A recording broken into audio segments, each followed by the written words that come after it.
ایک درویش بزرگ تھے تو گلی سے گزر رہے تھے، طوائف بھی گزر رہی تھی، تو بابا جی کہنے لگے پتر پردہ کیا کر، اچھے کام کر۔ اس نے فوراً چہرے پہ کپڑا رکھ لیا، کہنے لگی بابا میں نے تو مان لیا تو چھوٹی سی بات میں بھی کر لوں۔ اس نے کہا پتر کر لو۔ کہنے لگی میں جو کہلاتی ہوں نا، میں ہوں بھی وہی۔ آپ یہ بتائیں کہ آپ جو کہلاتے ہیں وہی ہیں کہ اندر سے کچھ اور ہیں؟ بابا جی گر گئے، اللہ اکبر کا تو وجد ہو گیا، کئی گھنٹے بے ہوش رہے۔ لوگوں نے کہا حضور یہ کیا ہوا؟ کہنے لگے یار وہ تو مجھے جھجھوڑ گئی ہے، مجھے تو لوگ پتہ نہیں کیا کچھ سمجھتے، کس کس انداز میں لے کے چلتے۔ خدا رہا آپ کی ذمہ داری زیادہ ہے، آپ کی۔ میں دوستوں سے کہتا ہوں آپ نبی پاک صلی اللہ علیہ وسلم کو حاضر ناظر مانتے ہیں، آپ کی تو تنہائیاں بھی صاف ستھری ہونی چاہیے۔ وہ تو مان ہی نہیں رہا، وہ تو تیرا عقیدہ ہے، تو تیری تو ذمہ داری زیادہ ہے۔ عمل کی زندگی، عمل کی۔ امام حسین رضی اللہ تعالیٰ عنہ گزر رہے ہیں، امام زین العابدین کہتے ہیں ابھی میرے ابا جی نے گھر روٹی کھائی تھوڑی دیر پہلے، سڑک کنارے فقیر بیٹھے، سڑک کنارے۔ لاجپال اس پیر کو کہتے ہیں جس کے پاس 10,000 کا نذرانہ لے کے جاؤ تو آپ سے دروازہ کھولے، اور اگر خالی ہاتھ چلے جائے تو کہے جمعرات والے دن آنا، اس کو کہتے ہیں اللہ ماشاء اللہ۔ کہتے ہیں کہ فقیر غریب لوگ کنارے بیٹھے سڑک کے، سڑک کنارے۔ تو جا رہے تھے امام حسین، ابھی کھانا کھا کے آواز دی حضور سنیے گا، امام حسین نے گھوڑے کی لگام موڑ لی، سڑک کنارے بیٹھے فقیر، سڑک کنارے، سنو سڑک کنارے۔ کہنے لگے ہمارا دل کرتا ہے ہمارے ساتھ روٹی کھائیں۔ امام حسین نے جبہ سمیٹا اور سڑک پر بیٹھ گئے، انداز دیکھو، ان کے ساتھ روٹی کھائی اور زیادہ کھائی۔ پھر ان سے پوچھا کہو تو جاؤں؟ خوش ہو گئے، حضور جائیے۔ حضرت امام علی مقام واپس لوٹے نا، خود بھیک دیں خود ہی کہیں منگتے کو بھلا ہو۔ واپس لوٹے تو امام زین العابدین کہنے لگے ابا جی آپ نے تو کبھی اتنی روٹی کھائی نہیں، دن میں ایک وقت کھاتے ہیں اور آج آپ نے تھوڑے منٹوں کے وقفے سے اتنی زیادہ کھا لی۔ تو ماننے لگے زین العابدین ایک لقمے کی بھی طلب نہیں تھی، جبر کر کے کھائی ہے۔ حضور کیوں؟ پر میں روٹی کی طلب نہیں تھی، پر غریبوں کا دل راضی کرنے کی تو بڑی طلب تھی، وہ تو راضی کرنا تھا نا۔ بھائی عمل والی زندگی، آپ یہ کام کر، ہمارے تو اللہ تعالیٰ خیر فرمائے، جو ویلفیئر ایسوسی ایشنز کام کرتی ہیں نا، ان کا انٹرویو غریب سے لینے کا رویہ اتنا سخت ہے۔ کتنے بھائی، میں نے خود دیکھا ہے، وہ کتنے بھائی آپ کیا کرتے ہیں، ابا کیا کرتا ہے، مکان ہے کہ نہیں، اتنی تفتیش کریں گے آپ آٹے کا تھیلا دیتے وقت۔ امام شافعی سے کسی نے کہا مجھے مستحق کوئی نہیں ملتا، خیرات تو کرنا چاہتا ہوں، تو امام شافعی کبھی فتویٰ دیتے ہنسے نہیں تھے، پر آج ہنس پڑے۔ وہ کہنے لگے حضور آپ ٹھٹھا کرتے ہیں، معاذ اللہ میں نے تو بڑا معزز آدمی سمجھ کے بات کی تھی۔ آپ فرمانے لگے تیری سوچ پہ ایسا ہو۔ اس نے کہا حضور کیوں؟ فرمانے لگے تجھے کوئی مستحق نہیں ملا؟ حضور نہیں۔ آپ فرمانے لگے جو کچھ رب نے تجھے دیا تو اس کا مستحق تھا، تو جب اس نے فضل سے دے دیا ہے تو تو بھی تھوڑی مہربانی کر۔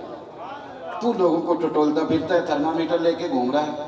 میرے عزیز ایک تو اپنی زندگی عمل والی بنائے۔ امام علی مقام کا عمل دیکھیں، 100 نفل پڑھتے تھے امام حسین روزانہ، 25 حج کیے پیدل امام علی مقام، 1,00,000 دینار، آج کا کروڑوں روپیہ بنے گا۔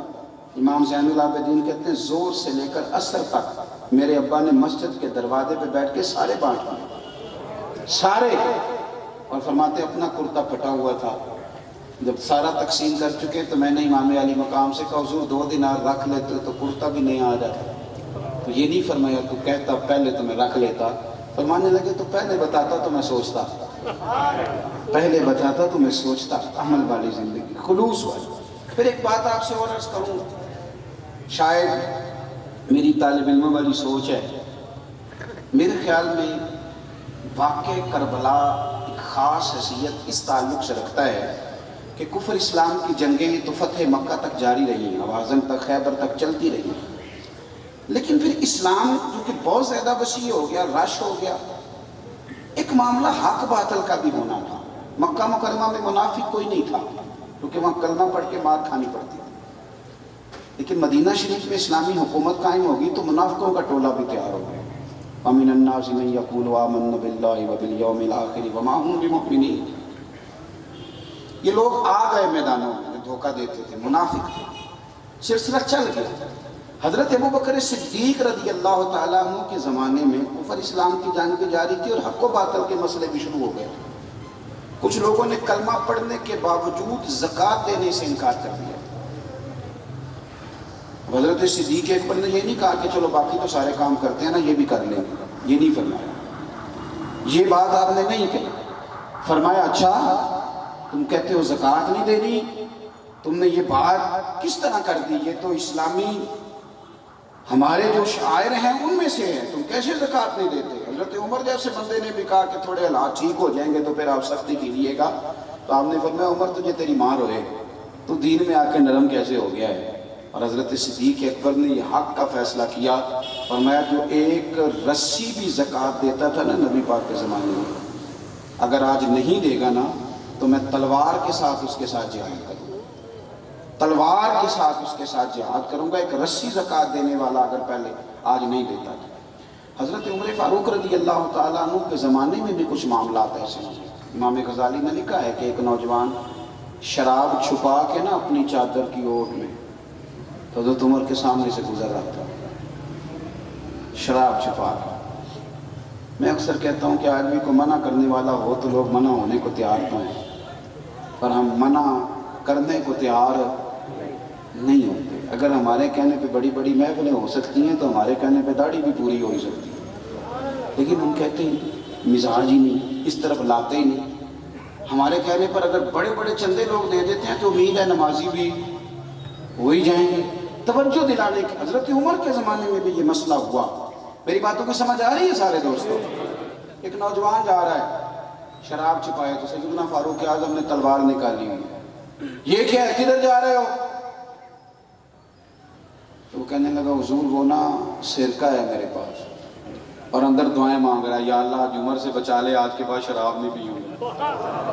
اندر دعائیں مانگ رہا, اللہ عمر سے بچا لے, آج کے بعد شراب. حضور سرکہ ہے سرکہ. حضرت عمر کہنے لگے کھول نہ ذرا. چادر کھولی تو بوتل میں واقعی سرکہ نکل آیا. وہ الحمدللہ الحمدللہ پکار کے چلنے لگا. ایک روایت میں نے ایسی بھی پڑھی کہ جب وہ جا رہا تھا تو حضرت عمر نے آواز دی, فرمانے لگے عمر سے ڈر کے توبہ کی ہے تو شراب کا سرکہ بنا ہے, اگر تو رب سے ڈر کے توبہ کرتا تو اللہ نے اس کو شہد بنا دینا تھا اور تیرے کام آ جاتا. ہونا تو چاہیے نا منع کرنے والا. اور ایک بات اور آپ سے عرض کروں, جب آپ تک حق آ جائے تو اسے قبول بھی کریں. حق آ جائے تو اسے رجوع بڑے بڑے بزرگوں نے کیا ہے. رجوع کرنا عیب نہیں, رجوع کرنا خوبی ہے. آپ اللہ کی شکر ادا کریں آپ کی کوئی غلطی نکالتا ہے, آپ کا سجن ہے وہ آپ کو نکالنا چاہتا ہے. لیکن یہاں تو اڑے ہوئے لوگ اور ڈٹے ہوئے لوگ اور کمال ہو, یعنی ماں بدولت تو غلطی نہیں نہ کر سکتے. اور ٹھہر جائے یار, غلطی کرنے سے ہی بندہ انسان رہتا ہے. انسانیت نام ہی اسی کا ہے کہ وہ کبھی کبھی بھول بھی جاتا ہے, ورنہ تو فرشتے ہو جاتے ہیں. تو تھوڑا سا تسلیم کریں. ہمارے ہاں نا ہم نے چونکہ اعلیٰ ظرفی سکھائی نہیں تو قدریں کم ہوتی جا رہی ہیں. میں اگر لوگوں کو دوسروں کا ادب کرنا سکھاؤں گا تو انشاءاللہ کو میرا بھی کرے گا. ہم نے نہ صرف ایک کام سکھایا ہے کہ میں ہوں اور اس کے بعد بھی میں ہوں. پھر اس کا نقصان میں نے یہ بھی دیکھا ہے کہ بعض اوقات لوگ ایک آدمی سے اگر متنفر ہوتے ہیں تو مذہب سے ہی ہو جاتے ہیں, لیکن اگر وہ کھلے دل رکھتا نا, تھوڑا سا اسے اور بھی کسی طرف آنے جانے دیتا تو اس کے لیے کوئی آپشن دوسری بھی موجود رہتا. تھوڑی سی توجہ کریں, حق آ جائے تو پھر اسے قبول بھی کریں, اسے مان لیں, اسے تسلیم کریں. کوئی فرق نہیں پڑتا, کچھ بھی نہیں ہوتا. حضرت بشر حافی رحمۃ اللہ علیہ نے کوئی کتاب نہیں لکھی. حضرت بشر حافی رحمۃ اللہ علیہ نے کسی مسجد میں تدریس نہیں کی. وہ تو ان کو تو لوگ دیوانہ کہتے تھے, ننگے پیر پھرنے والا بندہ. لیکن امام احمد بن حنبل نے 14 جلدوں میں حدیث کی کتاب لکھی. امام احمد بن حنبل بہت بڑے محدث, بہت بڑے شیخ, بہت بڑی ہستی, لیکن امام احمد بن حنبل نے کھول کے تعریفیں کی حضرت بشر حافی نے. کسی جگہ نہیں کہا کہ یہ تو ان پڑھ بندہ ہے. تو یہاں سوال ہی نہیں پیدا ہوتا. کسی نے پوچھا امام احمد بن حنبل سے کبھی لاجواب ہوئے تھے؟ فرمایا ہوا ہوں. ایک بوڑھی آئی تھی مسئلہ پوچھنے, پردے کے پیچھے میں نے بٹھا لیا. میں نے کہا پوچھئے. تو کہنے لگی میں غریب اور بیوہ عورت ہوں, بے اولاد بھی ہوں. چاند جب 14 کا پورا چمکتا ہے تو چرخہ چھت پہ رکھ لیتی ہے, اور چھت پہ چڑھ کر رکھ کے نا تو چرخے سوپ کاٹتی ہوں. تو کئی دفعہ نا بادشاہ کا لشکر گزرتا ہے، بڑی بڑی لالٹینیں ہوتی ہیں، اس کی روشنی بھی کئی دفعہ پڑ جاتی ہے. تو بتائیے اس روشنی میں کاتا ہوا سوپ میرے لیے جائز ہے کہ ناجائز ہے؟ تو حضرت امام احمد بن حنبل کہتے ہیں مجھے چکر آ گیا. اللہ اکبر اللہ اکبر. میں نے کبھی بھی پہلے نام بتا تو کون ہے، کہاں سے آئی اتنی باریکی؟ تو کہنے لگی آپ مسئلہ بتائیے کہ پہلے شناختی کارڈ دکھایا جائے. میں جو بھی ہوں آپ بتائیں. میں نے منت کی، میں نے کہا میں مسئلہ بتاتا ہوں لیکن مہربانی کر ایک دفعہ بتا تو کون ہے؟ دنیا آتی ہے لیکن اتنی باریک، اتنا تقویٰ، کون ہے؟ تو کہنے لگے ایک مجذوب یہاں بشر آفی ننگے پیر پھرتا ہے، میں اس کی بہن ہوں، میں اس کی بہن ہوں. تو حضرت امام احمد بن حنبل فرمانے لگے اماں کوئی اور مسئلہ پوچھتا تو میں جائز کہتا، تیرے لیے جائز نہیں، تیرے لیے جائز نہیں. مان لیا نا، تسلیم کر لیا نا، یہاں تقویٰ ہے، یہاں پرہیزگاری ہے. لیکن ہم لوگوں نے تو ایک لسٹ پکڑی ہوئی ہے، یہ جاہل ہے، یہ فارغ ہے، یہ پاگل ہے. ایک لسٹ ہے، آپ لے لیں سویرے لے لیں کتنے بندوں کو، اور پھر آج آ کے بچوں گا کون؟ صرف میں. اس سے آگے کوئی مزید بندہ ٹھیک نہیں بچتا. اور یہ عوامی سطح پر حالات بہت بگڑتے جا رہے ہیں. قبول کریں. چلیں یہ تو میں نے حضرت امام احمد بن حنبل کی بات کی نا، میں سیدنا فاروق اعظم کی بات کرتا ہوں. ایسا نہیں کہ بندہ کچا ہے، نہ حضور نے فرمایا عمر کی زبان پر تو رب نے حق جاری فرما دیے. فاروق جو کہہ دیں اللہ اس کے مطابق قرآن نازل کر دیتا. امام سیوطی نے ان آیات کی تفسیر لکھی ہے جو حضرت عمر کی رضا کے مطابق نازل ہو گئی. لیکن حضرت عمر کے سامنے ایک بی بی لائی گئی، اس نے زنا کیا، سیاستہ میں روایت. حضرت فاروق اعظم نے حد جاری کر دی، فرمایا لے جاؤ اسے سنسار کرو یا کوڑے مارو. صحابہ لے کے جا رہے، مولا علی شیر خدا آ گئے. کہاں لے کے جا رہے ہو؟ حضور اس پر حضرت عمر نے حد لگائی ہے. فرمایا عمر کو تم نے بتایا تھا کہ یہ تو بیچاری دیوانی ہے، یہ تو ذہنی طور پر کمزور ہے، یہ تو مجذوب ہے، اسے تو پتہ ہی کوئی نہیں، یہ بتایا تھا؟ حضور نہیں. فرمایا عمر نے پوچھا تھا؟ حضور نہیں. فرمایا چلو واپس چلو، حق قبول کریں. حضرت مولا علی شیر خدا واپس لائے. فرمایا عمر فیصلہ کرتے ہو پوری بات کیوں نہیں پوچھتے؟ آپ نے کہا جی کیا ہوا؟ فرمایا تم نے اس عورت پہ حد لگائی. حضور لگائی. فرمایا تمہیں پتہ ہے یہ مجذوب ہے، دیوانی ہے، مرفوع قلم ہے، اس پر حد نہیں لگتی. عرض کی کہ حضرت عمر فاروق فرمانے لگے مجھے تو پتہ ہی نہیں. تو آپ فرمانے لگے پہلے پتہ کیا کرنا پھر معاملہ طے کیا کر. حضرت عمر نے کوئی بہانہ نہیں کیا. بہانے بھی ہوتے ہیں نا، انہیں میں صحیح نہیں گل دسی، اے بندے نے میں انج کیا، کوئی بہانہ نہیں لگایا. عمر نیچے اترے اور سجدے میں گر گئے، یا اللہ عمر کو معاف کر، یا اللہ عمر کو معاف کر دے. اور پھر چمکتے ہوئے جملے سیدنا فاروق اعظم کے فرمانے لگے لوگو آج اگر علی نہ ہوتا تو عمر ہلاک ہو جاتا، آج اگر علی نہ ہوتا تو عمر ہلاک ہو جاتا. بات کو سمجھیں، آپ قبول کریں اگر آپ تک، شکر کریں حق اگر کسی تک آ گئے. حق کو مانیں اور ڈٹنا سیکھیں اور حق بات کہنا سیکھیں اور کہیں آپ حق بات. یزید وہ والا نظام لے کے آ رہا تھا جو دبئی میں ہے، جو شارجہ اور مسقط میں ہے. مسجد بھی بڑی، شراب خانہ بھی بڑا، وہ والا نظام چاہتا تھا. ہمارے حکمران کہتے ہیں نا جی مسجد کھلی ہے، مولوی ادھر چلے جائیں پر ادھر جانے سے بھی لوگوں کو نہ روکیں. یہ والا ماحول یزید چاہتا تھا. وہ کہتا تھا کہ میں کسی کو اس نے مسجد نبی میں نماز تو ایک دن بھی بند نہیں کرائی. وہ تو امام حسین کے بعد جب اس نے حملہ کیا تو معاملات الگ ہیں، کسی مسجد میں نماز نہیں روکی. وہ تو یہ چاہتا تھا کہ تھوڑی مرضی بھی کرنے دو. تو امام علی مقام نے فرمایا یہ نظام مصطفیٰ ہے، اس نظام میں مرضی مصطفیٰ کریم کی چلے گی، تیری نہیں چلے گی. لوگ کہتے ہیں کہ یزید نے فلانی شے کا حکم نہیں دیا، تو میں نے کہا چلو اتنا ہی مان لو کہ یزید نے عبید اللہ ابن زیاد کو گورنر تو بنایا تھا کہ نہیں؟ یہ تو کہا تھا کہ نہیں کہ حسین کو کوفے میں داخل نہ ہونے دینا، یہ تو کہا تھا نا میری بیعت لینا. تو آپ کس طرح اسے اس کی صفائی پیش کرتے ہیں. اس بدبخت نے تو یہ سارے کارنامے کیے. اور پھر امام علی مقام رضی اللہ تعالیٰ عنہ اگر اس مقام پر تھوڑی دیر کے لیے بھی اس ظالم کی، فاسق اور فاجر کی بیعت کر لیتے، اچھی طرح میری بات سمجھ لینا، تو آج سارے حکمرانوں کے لیے دروازہ کھل جاتا، سب کے لیے کھل جاتا دروازہ.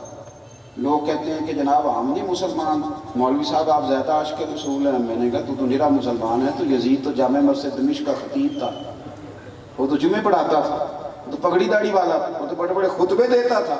لیکن امام حسین نے فرمایا نری تیری اچھی اچھی باتوں سے بات نہیں بنے گی، نظام مصطفیٰ پہ پورا پورا چلنا پڑے گا، تجھے وہ کردار بھی دکھانا پڑے گا جو اصل کام ہے۔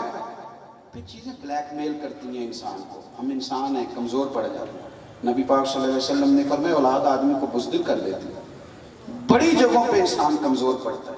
یہ وطن چھوڑنا ایک بہت بڑا مشکل کام ہے۔ کرائے کے مکان سے عورتیں جب نکلتی ہیں تو روتی ہوئی نکلتی ہیں، کرائے کا مکان ہوتا ہے پر روتی ہوئی وہاں سے باہر آتی ہیں۔ میرے بھائی، امام حسین کو مدینہ چھوڑنا پڑا۔ اور آپ کو ایک بات بتاؤں، ایک قربانی امام حسین کی سنو۔ مدینے میں امام حسین رہتے تو بہت بڑا لشکر بنتا امام حسین۔ حضرت عثمان غنی رضی اللہ تعالیٰ عنہ کو لوگوں نے کہا تھا کہ یہ مٹھی بھر لوگ ہیں جنہوں نے آپ کے گھر کا محاصرہ کیا ہوا ہے، آپ ہمیں اجازت دیں، ہم انہیں قتل کر دیں۔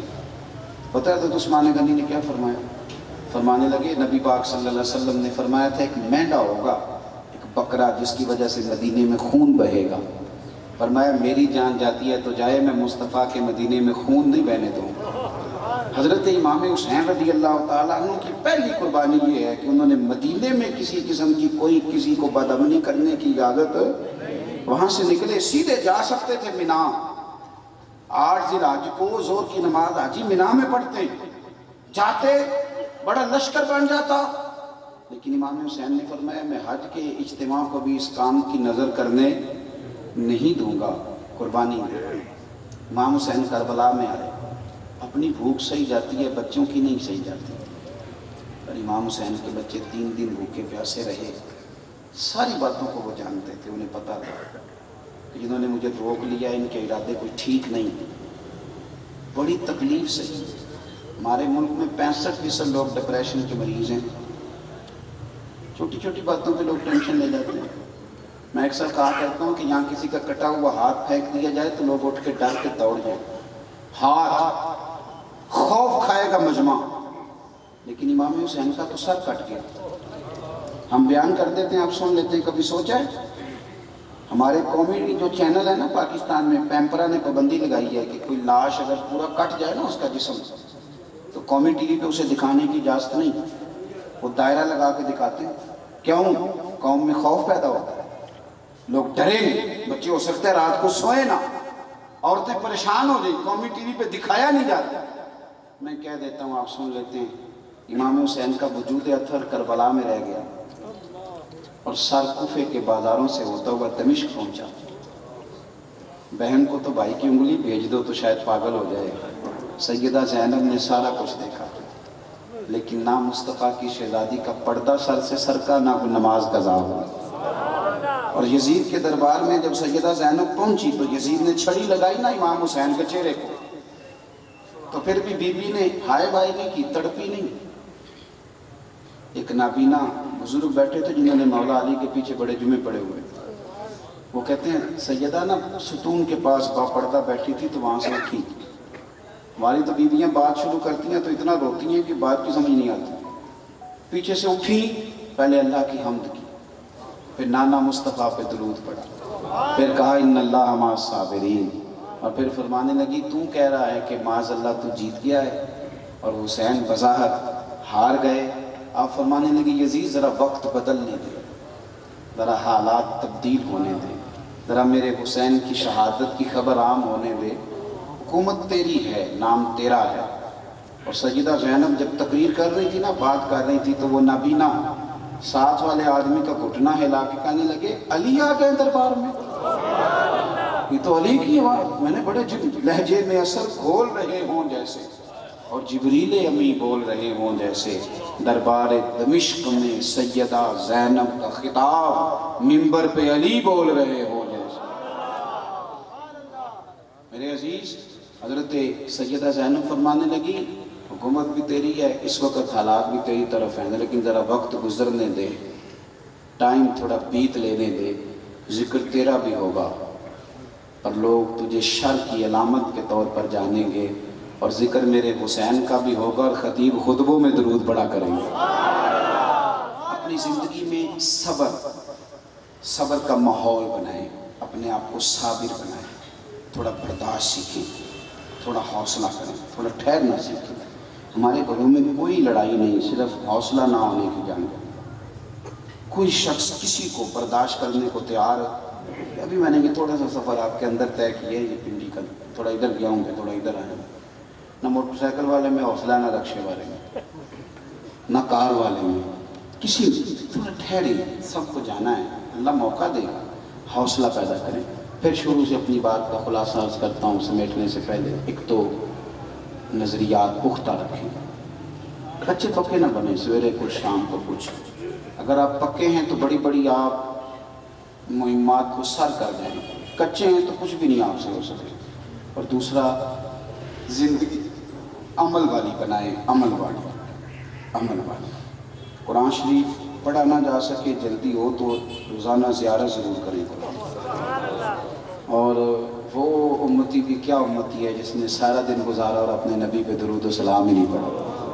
اپنے آپ کو عمل والا بنائیں، اور آپ تھوڑا سا ویسے ہی کم بولنا شروع کریں نا تو انشاءاللہ بڑے جھوٹ ویسے ہی ختم ہو جائیں گے۔ اور تیسری گزارش یہ کی کہ حق کہیں بھی اور حق قبول بھی کریں۔ اچھا ایک بات اس میں اور کر دوں، ایک یہاں اشکال پیدا ہوتا ہے وہ دور کر دوں۔ طالب علم ہونا تو اشکال پیدا بھی ہم خود ہی کرتے ہیں، جواب بھی خود ہی دیتے ہیں۔ یہاں ایک اشکال بھی پیدا ہوتا ہے، ایک بندے کے نزدیک حق یہ ہے اور دوسرے کے نزدیک حق وہ ہے، تو اگر دوسرا اس کو حق جاننا ہے تو اس کو مجبور نہ کریں کہ وہ آپ کے پیچھے چلے۔ اگر وہ حق جان ہے، بندہ مخلص ہے۔ ایک بزرگ ہیں، ان کا خیال یہ ہے کہ تدریس ہونی چاہیے، واعظ و نصیحت ہونا چاہیے، اس طرح دین پھیلانا ہے تو ان کو پھیلانے دیں۔ ایک کہتے ہیں نہیں میدانوں میں نکلو، تو ٹھیک ہے، ان کا اپنا نظریہ ہے، ان کو بھی کرنے دیں، لیکن دوسرے کو نہ کبھی بزدل کہیں اور نہ جو دوسرا ہے اس کو آپ معاذ اللہ کوئی اور لقب دیں، تھوڑا سہ۔